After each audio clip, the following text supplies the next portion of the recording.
منع کیا. یہ یمن کے ایک بہت بڑی قبیلہ ازد کی بہت بڑی شخصیت تھے.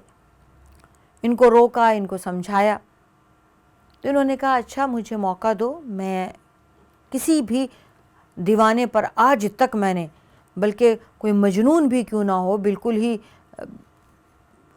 حالت اس کی خراب ہو, حواس ختم ہو جائیں, میں اس پر بھی جھاڑ پھونک کر کے اسے ٹھیک کر دیا کرتا ہوں, تم مجھے ملواؤ تو صحیح. اب یہ پورا انہیں ذہنی طور سے تیار کر کے تو پھر انہوں نے ملنے کی اجازت دے دی. اب ضماد ازدی آپ صلی اللہ علیہ وآلہ وسلم کے پاس آئے اور آ کر کہتے ہیں کہ بھائی میں آپ کی مدد کرنا چاہتا ہوں. آپ نے فرمایا وہ کیسے؟ میں جھاڑ پھونک کا ماہر ہوں اور میں نے جس کا بھی آج تک علاج کیا ہے اس کی تمام دیوانگی, تمام جنون میں نے ختم کر دیا ہے. میرے جھاڑ پھونک میں بہت جان ہے. آپ صلی اللہ علیہ وآلہ وسلم مسکرا دیے, فرمایا بیٹھو. اور آپ نے شروع کیا بسم اللہ سے, اور پھر الحمدللہ نحمدہ ونستعینہ, اور پھر کلمہ شہادت پڑھا, نشہد ان اللہ لا الہ الا اللہ. اب وہ سنتا رہا. پوری آپ صلی اللہ علیہ وآلہ وسلم نے اللہ تعالیٰ کی تعریف کی, اس کے سوا کوئی نہیں. پھر یہاں تک کہا کہ وہ جس کو ہدایت دے اسے کوئی گمراہ نہیں کر سکتا, جسے وہ گمراہ کر دے اسے کوئی ہدایت نہیں دے سکتا. آپ صلی اللہ علیہ وآلہ وسلم بولتے جا رہے تھے, بولتے جا رہے تھے, اور یہ آپ کو دیکھتا جا رہا تھا, دیکھتا جا رہا تھا. اس کی زبان گونگ, یہ ایک حرف نہیں بولا, بالکل خاموش ہو گیا. جب یہ خاموش ہو گیا اور کچھ نہیں بولا, آپ صلی اللہ علیہ وسلم کی بات مکمل ہونے دی. مکمل ہوتے ہی اس نے آ کر آپ کی پیشانی مبارک کو چوما اور کہنے لگا ایک بار پھر. آپ صلی اللہ علیہ وآلہ وسلم نے پھر وہیں سے شروع کیا, اللہ کا شکر, اللہ کی تعریف, اللہ سے مدد چاہتے ہیں, اللہ ہی تو ہے جو مدد کرے گا. اللہ کی میں گواہی دیتا ہوں کہ وہ ایک اکیلا معبود ہے, اس کے سوا کوئی عبادت کے لائق نہیں, اور محمد اللہ کے رسول ہیں اور بندے ہیں, اور اللہ تعالیٰ جس کو ہدایت دے دے اسے کوئی گمراہ نہیں کر سکتا, اور جسے گمراہ کر دے اسے کوئی ہدایت نہیں دے سکتا. یہ پھر کھڑا ہوا, اس نے اب آپ کا پیشانی مبارک بھی چوما, سر مبارک بھی چوما. کہتا ہے ایک بار اور سنائیے. آپ نے پھر ابتدا سے آخر تک پوری بات دوبارہ کہی.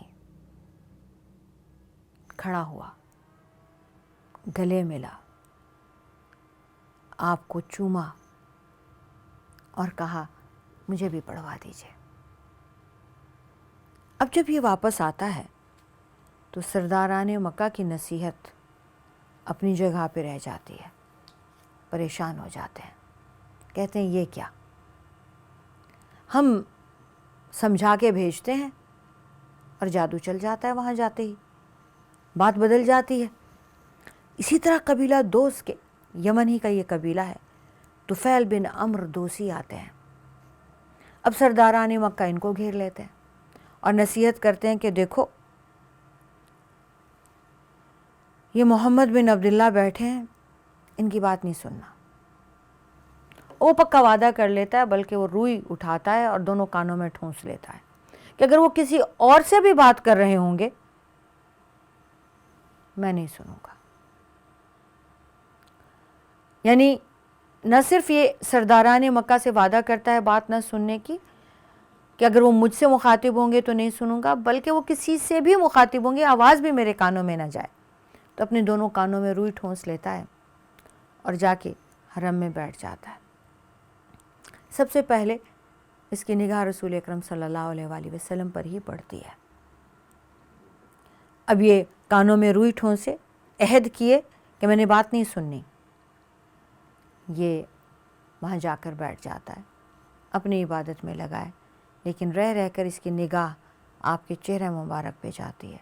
تو اسے ایک نور سا, ایک روشنی, ایک عجیب سی حسن والی کشش محسوس ہوتی ہے.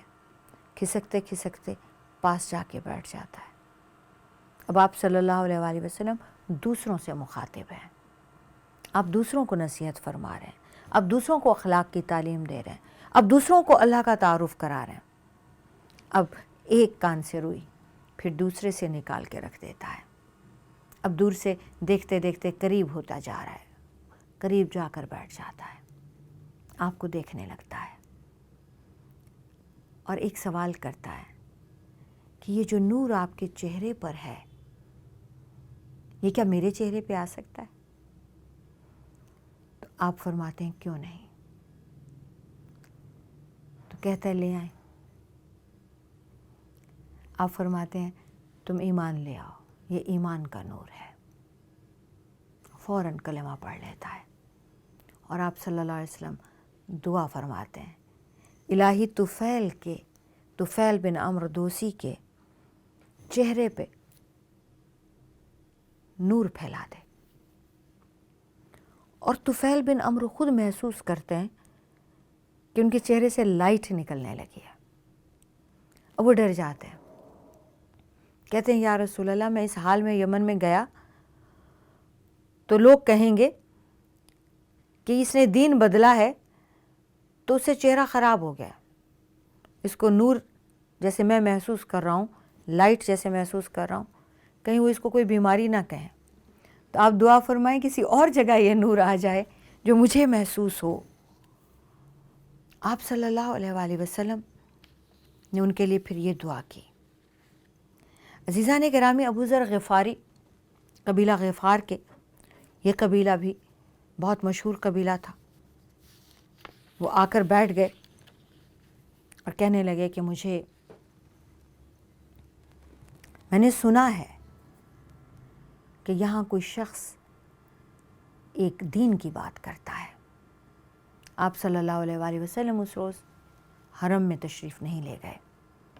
سیدنا علی مرتضیٰ نے انہیں دیکھا تو پوچھا کہ آپ نئے ہیں؟ کہنے لگے ہاں نیا ہوں.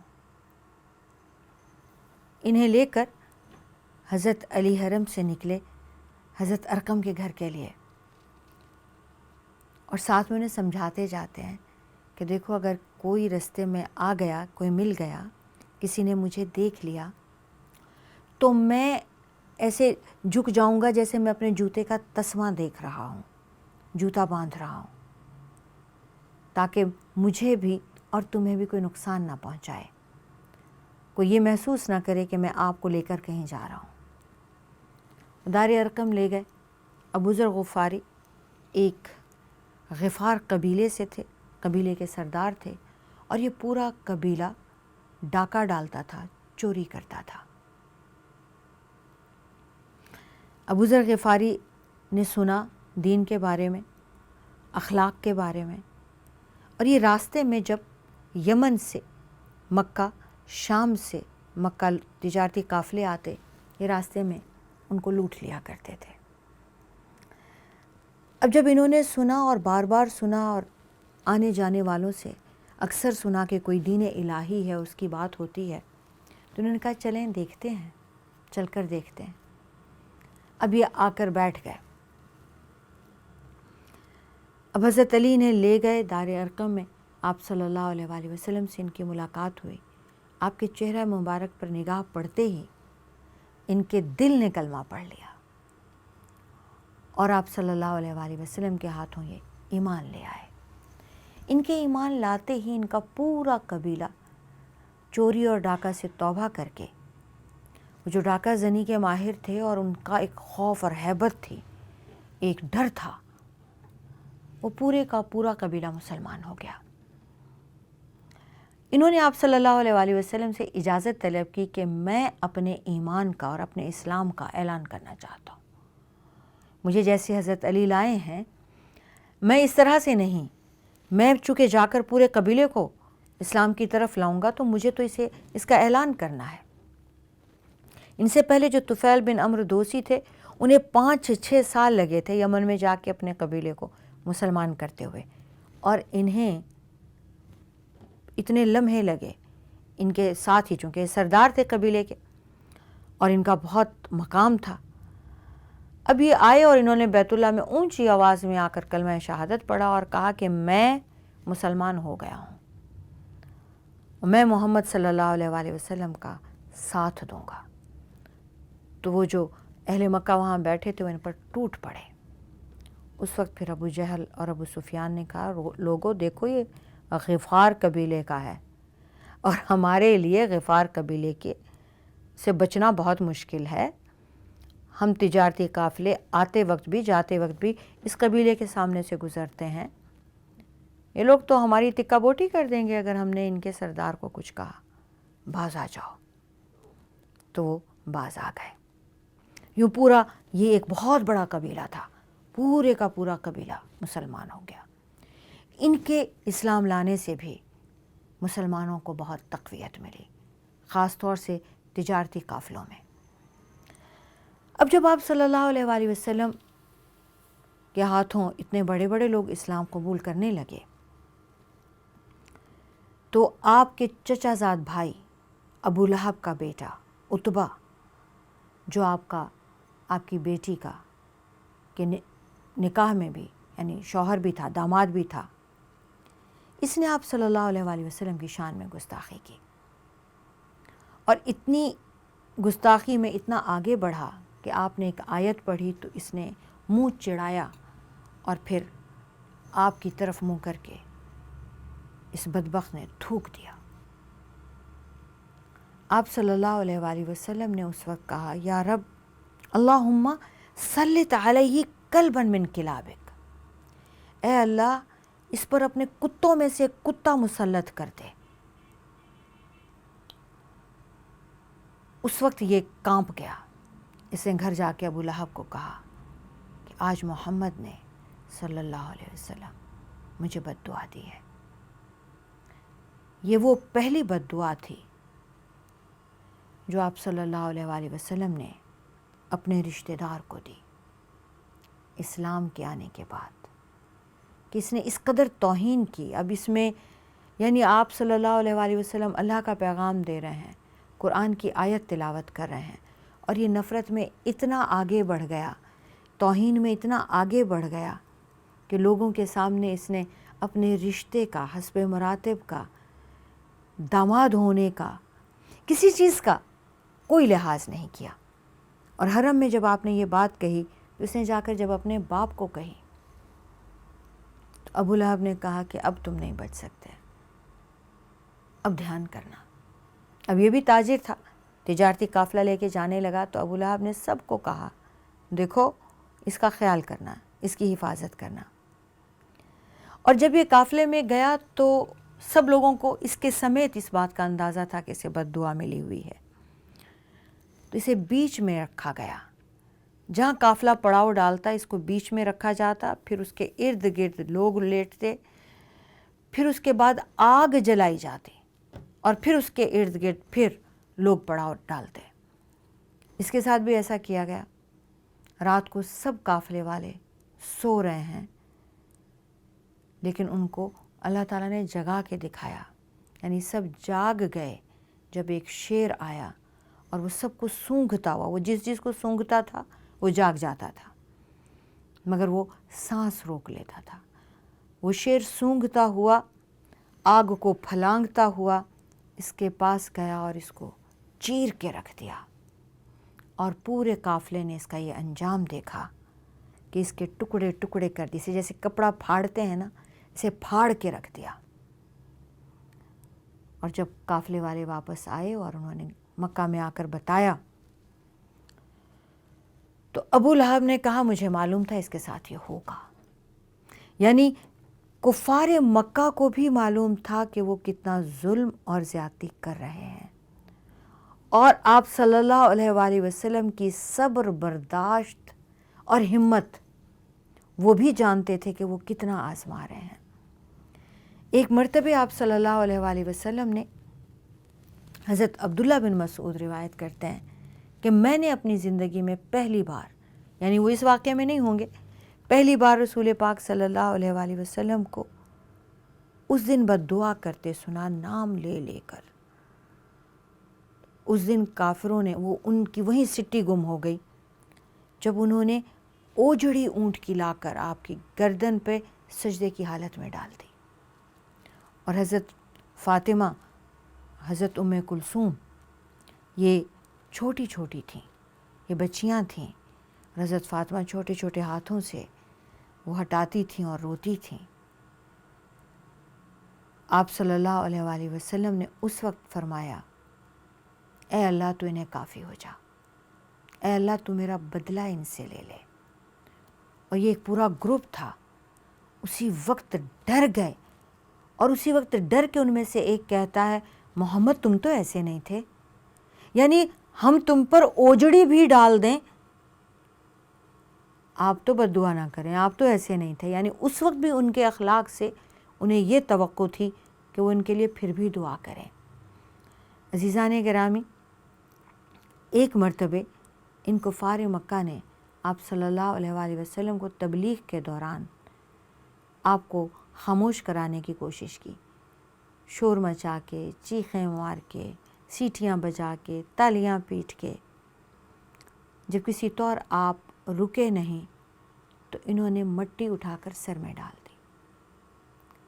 اور وہ بہت بہت تکلیف دہ منظر تھا جب آپ صلی اللہ علیہ وآلہ وسلم نے فرمایا کہ تمہیں میرا رب اس کی سزا دے. تو یہ 3 اوقات مختلف ہیں جس میں آپ صلی اللہ علیہ وآلہ وسلم نے اپنی تبلیغ کے دوران بہت دکھ سے یہ جملے کہے، تمہیں اللہ اس کی سزا دے. اس وقت پھر یہ کافر ڈر گئے، اب ہم نہیں بچیں گے. اس وقت ابو لہب نے کہا، محمد تم نے بد دعا شروع کر دی اپنوں کو، یعنی اپنے جو ہیں وہ سر میں داڑھی میں مٹی ڈال سکتے ہیں اور وہ اپنے سے بد دعا کی بھی توقع نہیں رکھتے. تو اس مرتبہ آپ صلی اللہ علیہ وسلم نے فرمایا کہ الہی انہیں سزا دے، اور گھر تشریف لے گئے. آپ کی صاحبزادی ام کلثوم تھیں اور صاحبزادی سیدہ فاطمہ تھیں. ان دونوں نے آپ کو، آپ کے سر مبارک کو صاف کیا اور آپ کو نہلایا. اس بات کے بعد کفار مکہ نے یہ دیکھا کہ سب بڑے بڑے لوگ، ہم جس طرح کا بھی کوئی حربہ استعمال کرتے ہیں، لوگ آتے ہیں، ملتے ہیں، ارادہ بدل دیتے ہیں، ہماری باتوں میں آتے نہیں، ہم سے وعدہ کر کے جاتے ہیں، ہم سے عہد کر کے جاتے ہیں کہ ان کی باتوں میں نہیں آئیں گے، اور جب ان سے اٹھ کر مل کر واپس نکلتے ہیں تو وہ اپنا دین ہر چیز بدل چکے ہوتے ہیں. اب ان کے ساتھ کوئی بڑا معاملہ کرنا چاہیے. اور پھر یہ معاشرتی مقاطع پہ جا کر یہ بات رکتی ہے. عزیزان گرامی، انشاءاللہ اگلے پروگرام میں ہم آپ کو سوشل بائیکاٹ یا معاشرتی مقاطعہ کے اوپر تفصیل بتائیں گے. وآخر دعوانا الحمدللہ رب العالمین. السلام علیکم ورحمۃ اللہ وبرکاتہ.